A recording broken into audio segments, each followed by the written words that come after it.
Hapa ni Mbezi Magufuli bus terminal, ni stendi ya mabasi ya mkoani. Nina nyumba zinauzwa, zipo umbali wa mita 30 kutoka barabara ya lami, na maana ni karibu sana barabara ya lami. Neighborhood yake safi kabisa, ni sehemu nzuri sana, inaonekana hivi. Na hapa tuna neighborhood ambayo inaonekana hivi. Ni sehemu nzuri sana. Tuna nyumba zinauzwa, zipo nyumba tofauti tofauti ndani ya compound. Tukianza na hii ni daycare, ni jengo limekodishwa kwa ajili ya watoto. Inaonekana hivi, imekuja mpaka huku. Ina ukubwa wa square mita 1385, pana hati miliki ya wizara. Ni sehemu nzuri sana.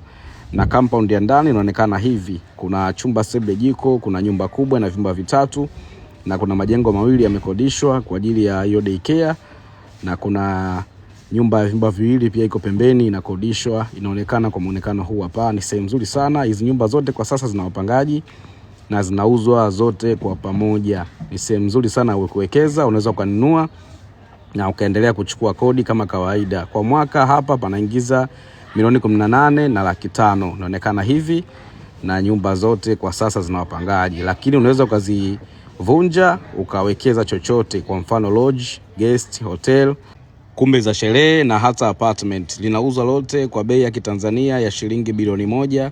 Wale matajiri, karibuni sana, sehemu nzuri sana ya uwekezaji.